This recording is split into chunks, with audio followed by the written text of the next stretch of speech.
हार जीत अपनी जगह पे होती है और जिंदगी से हम लोग इतना हारे हैं ना कि क्या बताएं, और हार के ही यहाँ तक खड़े हैं। बिहार विधानसभा चुनाव में भोजपुरी अभिनेता खेसारी लाल यादव को हार का सामना करना पड़ा।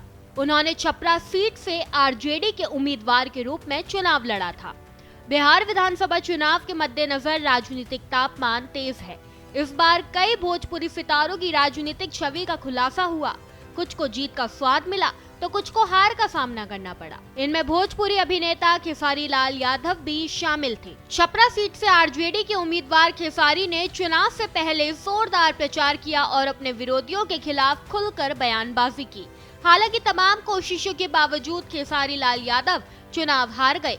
अब ये चर्चा का विषय बन गया है कि चुनाव हारने के बाद वे आगे क्या कदम उठाएंगे। बता दें कि खेसारी लाल यादव भोजपुरी फिल्म इंडस्ट्री के सबसे लोकप्रिय चेहरों में से एक है।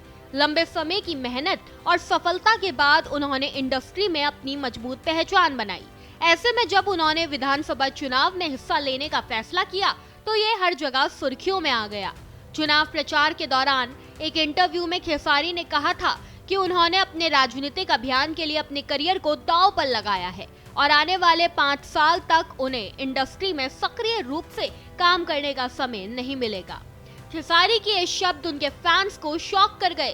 फैंस सोच में पड़ गए कि आखिर उन्होंने ऐसा क्यों कहा, क्योंकि अगर वो चुनाव जीतते तो 5 साल जनता के लिए काम करते। सरकार की तरफ से उन्हें एक फिक्स सैलरी भी मिलती। अगर चुनाव हारते तो भी भोजपुरी सिनेमा में काम करके घर चला सकते हैं। लेकिन उनके कहने का मतलब क्या था, ये सिर्फ वही बता सकते हैं। भोजपुरी सिनेमा के बड़े सितारे पवन सिंह, रवि किशन, निरहुआ और मनोज तिवारी सभी बीजेपी से जुड़े हैं।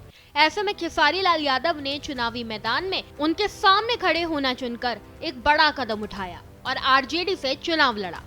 विरोधी पार्टी से होने के कारण खेसारी लाल अक्सर पवन सिंह, रवि किशन, निरहुआ और मनोज तिवारी के खिलाफ बयानबाजी करते दिखे। वहीं ये स्टार्स भी खेसारी पर कम नहीं चुप रहे और उन्होंने भी कई प्रतिक्रियाएं दी।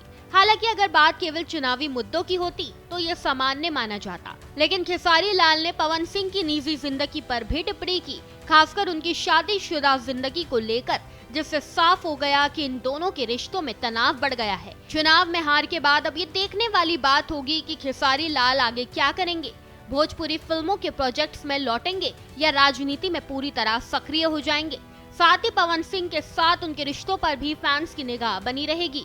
खेसारी लाल यादव भले ही बिहार चुनावों में हार गए हो, लेकिन अकेले उन्होंने जिस तरह चुनाव प्रचार की कमान संभाली और विरोधियों को जवाब दिया, वे काबिले तारीफ है। राजनीति में हार जीत तो लगी रहती है, लेकिन उनके जज्बे को सराहना जरूर मिलनी चाहिए। इस खबर में बस इतना ही। ऐसे ही तमाम खबरों को जानने के लिए देखते रहिए भारत एक्सप्रेस डिजिटल।